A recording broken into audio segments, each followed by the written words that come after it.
మనం ఎప్పుడు మాట్లాడుకునే సినీ సెలబ్రిటీలకు సంబంధించిన విషయాల్లో, సినీ సెలబ్రిటీలు కేవలం సినిమాలకు సంబంధించిన విషయాలు మాత్రమే కాదు.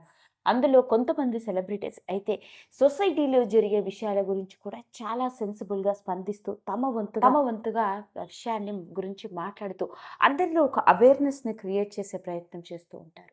అలాంటి వాళ్ళలో చాలామంది ఫిలాంథ్రఫిస్ట్‌గా, సోషల్ యాక్టివిస్ట్‌గా ఓ ప్రత్యేకతని సంతరించుకున్న వాళ్ళు ఉన్నారు. సొసైటీలో తాము ఉన్నాము అన్న మాటే కాదు, సొసైటీలో జరుగుతున్న విషయాల గురించి తమ వంతుగా స్పందిస్తూ ఏదైనా సహాయం చేయగలిగిన, ఏదైనా సేవ చేయడానికైనా, ఎవరికైనా ఇబ్బంది కలిగితే మనం కూడా రెస్పాన్సిబుల్‌గా ఉండాలి అన్న ఒక సోషల్ వెల్‌ఫేర్ కాజ్‌ని, ఒక సోషల్ రెస్పాన్సిబిలిటీని అందరికీ గుర్తు చేస్తూ ఉంటారు. అలాంటి వారిలో ఎప్పుడూ ముందుంటుంది. ఒకప్పుడు మన టాలీవుడ్ ఇండస్ట్రీలోకి హీరోయిన్‌గా అడుగుపెట్టి మొదటి సినిమాతోనే తన అందంతో, నటనతో అలరించి, ఆ తర్వాత ఓ స్టార్ హీరోని పెళ్లి చేసుకొని, విడాకులు తీసుకొని, ప్రస్తుతానికి ఒక యాక్ట్రెస్‌గా మాత్రమే కాకుండా ముఖ్యంగా చెప్పుకోవాలి అంటే ఓ ఫిలాంథ్రఫిస్ట్‌గా, ఓ ఎన్‌జీఓ సంస్థను నడుపుతూ సోషల్ మీడియాలో చాలా యాక్టివ్‌గా ఉండే సెలబ్రిటీ. ఇంతకీ ఆమె ఎవరో కాదండి, రేణు దేశాయ్ గారు. ఈ పేరుకి పరిచయం అవసరం లేదు. ఓ హీరోయిన్‌గా మాత్రమే కాదు, ఓ ఫిలాంథ్రఫిస్ట్‌గా అని చెప్పాలి. రేణు దేశాయ్ గారి గురించి ఎక్కడ మొదలుపెట్టాలి, ఎక్కడ ఆపాలి అంటే ఎవరం చెప్పలేము. ఎంత మాట్లాడుకున్నా తక్కువే. మనందరికీ తెలుసు. కాకపోతే సోషల్ మీడియాలో చాలా యాక్టివ్‌గా ఉండే రేణు దేశాయ్ ఒక ఫిలాంథ్రఫిస్ట్ కూడా. తన వ్యక్తిగత జీవితానికి సంబంధించిన విషయాలు, ముఖ్యంగా తన కూతురు ఆద్య, కొడుకు అఖీరా, ఇలా అన్ని విషయాలు మాత్రమే కాకుండా సోషల్ కాజ్ గురించి, ఎన్నో యాక్టివిటీస్ గురించి, చారిటీ గురించి, సేవా కార్యక్రమాల గురించి, స్పిరిచువాలిటీ గురించి కూడా తన వంతుగా మాట్లాడుతూ ఉంటుంది. అలాంటి రేణు దేశాయ్‌కి కేవలం మనుషుల మీద మాత్రమే కాదు, మూగజీవాల మీద కూడా ఎంతో గౌరవం, అభిమానం, ఆప్యాయత. అందుకే మూగజీవాల సంరక్షణ కోసం ఆద్య ఎన్‌జీఓస్ శ్రీ ఆద్య యానిమల్ షెల్టర్ అంటూ ఒక ఎన్‌జీఓని స్టార్ట్ చేసి మూగజీవాలకి తన వంతుగా రక్షణ కల్పిస్తూ మూగజీవాలని సంరక్షిస్తూ వస్తోంది.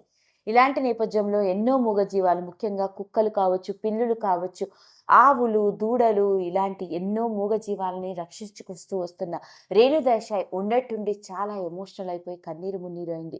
ఒక ప్రెస్ కాన్ఫరెన్స్‌లో మూగజీవాలపై జరుగుతున్న అరాచకం గురించి మాట్లాడుతూ ఆవిడ ఎంతో భావోద్వేగానికి గురైన వైనం. ఇంతకీ ఏం జరిగింది అంటే, రీసెంట్‌గా జరిగిన సంఘటనలో ముఖ్యంగా చెప్పుకోవాలి అంటే, వీధి కుక్కల బారిన పడి ఎంతోమంది చిన్నపిల్లలు కన్నుమూశారు. అయితే ఇలాంటి వీధి కుక్కలు ఉండకూడదు అంటూ కోర్టులో కేసులు వేయడం, పైగా సుప్రీంకోర్టులో కేసు నడుస్తూ ఉండడం, ఇంకా న్యాయ విచారణ జరుగుతూనే ఉంటూ సుప్రీంకోర్టు ఎలాంటి డెసిషన్ తీసుకోకముందే ఎంతోమంది వీధి కుక్కలని దారుణంగా చంపేయడం జరిగింది. ముఖ్యంగా మన హైదరాబాద్‌లో రీసెంట్‌గా జరిగిన ఓ సంఘటన, ముంబైలో జరిగిన ఓ సంఘటన ఆవిడని బాగా కలిచివేసిందట. అందుకే ఓ ప్రెస్ కాన్ఫరెన్స్‌లో మాట్లాడుతూ మూగజీవాలని చంపడం ఎంతవరకు కరెక్టు అంటూ ఆవిడ అడగడం జరిగింది. ఒక కుక్క వల్ల కొంతమంది చనిపోయారు అంటే నాకు కూడా బాధగా ఉంటుంది. పిల్లల్ని కోల్పోవడం నిజంగా నన్ను కలిచివేసింది. కాకపోతే ఒక్క కుక్క తప్పు చేసిందని 100 కుక్కల్ని చంపడం ఎంతవరకు కరెక్టు? అలా చేయకుండా ఉండాలి అంటే ఏవైనా ప్రత్యామ్నాయ మార్గాలు చూడాలి. లేదా జీహెచ్ఎంసీకి కాల్ చేయండి. లేదా ఆ కుక్కల గురించి నా ఎన్‌జీఓ సంస్థ దృష్టికి తీసుకురండి. నా వంతుగా నేను సంరక్షిస్తాను. అంతేకాని మూగజీవాలను చంపే హక్కు మనకి ఎక్కడ ఉంది అంటూ ఆవిడ చాలా భావోద్వేగానికి గురైంది. పైగా రోజు సొసైటీలో ఎన్నో సంఘటనలు జరుగుతున్నాయి. ఎంతోమంది రోడ్ యాక్సిడెంట్స్‌లో చనిపోతున్నారు. ఎంతోమంది మద్యం తాగి యాక్సిడెంట్‌కి గురై చనిపోతున్నారు. ఇంకెంతోమంది మస్కిటో బైట్‌తో, డెంగ్యూతో, రకరకాల ఫీవర్‌లతో, రకరకాల మస్కిటో ఇన్ఫెక్షన్స్‌తో చచ్చిపోతూ ఉన్నారు.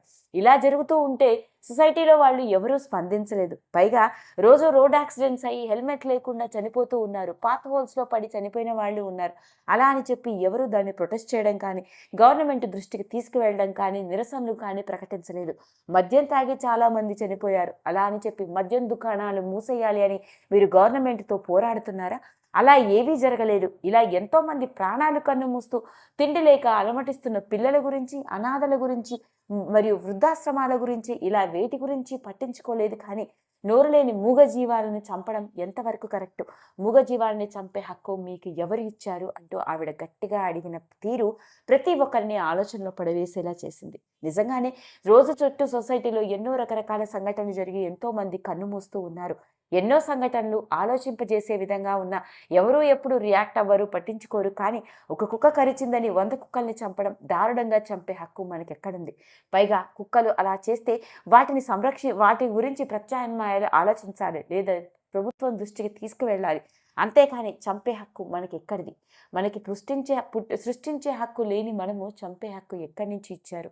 భగవంతుడు అనేవాడు ఉంటే ఇలా చేస్తున్న ప్రతి ఒక్కరికి శిక్ష పడుతుంది అంటూ ఆవిడ ఎమోషనల్ అవుతూ మాట్లాడిన తీరు ప్రెస్ కాన్ఫరెన్స్‌లో ఆవిడ వెలుగులోకి తీసుకొచ్చిన విషయాలు ప్రతి ఒక్కరిని ఆలోచనలో పడవేసేలా చేశాయి. పైగా ఇంకా ఆవిడ చెప్పుకొస్తూ ఇంతమంది ఇలా రియాక్ట్ అవుతున్నారు కానీ మీరు జీవితంలో ఏ ఒక్కరైనా ఒక మంచి పని చేశారా? అనాథలకి భోజనం పెట్టారా? వృద్ధాశ్రమాలకి వెళ్ళారా? వాళ్ళ బాగోగులు చూసారా? ఎంతమంది ఇలాంటి పనులు చేశారు? కానీ నేను చేస్తూ ఉంటాను. నేను ఎంతోమంది అనాథలకి ఆశ్రమాన్ని కలిగించడం, ఎంతోమంది అనాథలకి భోజనం పెట్టడం, సేవలు చేస్తూ ఉన్నాను. అలా ఎంతో కొంత సహాయం చేయని మనము చంపే హక్కు మనకి ఎక్కడ ఉంది అంటూ ఆవిడ ప్రశ్నించిన తీరు. పైగా తనపై జరుగుతున్న ట్రోలింగ్‌కి కూడా మాట్లాడుతూ, ఇవన్నీ మాట్లాడుతూ ఉంటే నన్ను రాజకీయాల్లోకి వస్తావా అని అడుగుతున్నారు. నేను రాజకీయాల్లోకి రాను. పైగా ఇలా మాట్లాడడం వల్లే నన్ను పవన్ కళ్యాణ్ గారు వదిలేశారు అంటూ మళ్ళీ నా వ్యక్తిగత జీవితం గురించి మాట్లాడుతూ నన్ను ట్రోల్ చేయడం ఎంతవరకు కరెక్టు? నేను ఎవరి గురించి పోరాడుతున్నాను? పిల్లల గురించి పోరాడుతున్నాను. సొసైటీ కోసం పోరాడుతున్నాను. ఇలాంటి సమయంలో ఎలా మాట్లాడాలో తెలీదు. సపోర్ట్ చేయకపోయినా పర్వాలేదు కానీ ఇలా వ్యక్తిగత జీవితాల గురించి మాట్లాడుతూ దూషించడం కరెక్ట్ కాదు అంటూ ఆవిడ ఎమోషనల్ అవుతూ మాట్లాడిన తీరు ప్రతి ఒక్కరిని ఆలోచనలో పడవేసేలా చేసింది. ఏది ఏమైనప్పటికీ సొసైటీలో మనుషులతో పాటు జంతువులకి కూడా బ్రతికే సమాన హక్కు ఉంది. అందుకే అలాంటి మూగ జీవాల కోసం ఎన్నో జీవ సంస్థలు, ఎన్నో యానిమల్ షెల్టర్స్ కాపలా కాస్తూ సంరక్షిస్తూ వస్తూ ఉన్నాయి. ఏదైనా జరిగితే వారి దృష్టికి తీసుకువెళ్ళాలి తప్ప ఒక జంతువుని చంపే హక్కు మనకు లేదు అన్న విషయం ప్రతి ఒక్కరూ మర్చిపోతున్నారు అంటూ ఇంత సెన్సిబుల్ పాయింట్‌ని అందరి ముందుకు తీసుకొచ్చింది. ఏది ఏమైనప్పటికీ మూగ జీవాలను చంపేయడం అనేది మామూలు విషయం కాదు. మొత్తానికి రేణుదేశాయ్ గారు ప్రెస్ కాన్ఫరెన్స్‌లో మాట్లాడుతూ ఆవిడ వెలుగులోకి తీసుకొచ్చిన ఈ విషయాలు ప్రతి ఒక్కరిని ఆలోచనలో పడవేసేలా చేసింది. మరి లేటెస్ట్‌గా వెలుగులోకి వచ్చిన ఈ విషయం ఇప్పుడు సోషల్ మీడియాలో ఓ హాట్ టాపిక్ ఇంకొకసారి. ఈ వీడియో కనుక మీకు నచ్చినట్లయితే లైక్ చేయండి, షేర్ చేయండి, సబ్స్క్రైబ్ చేసుకోండి. మరిన్ని వీడియోస్ కోసం పక్కనే ఉన్న బెల్ ఐకాన్ని నొక్కడం మాత్రం మర్చిపోకండి.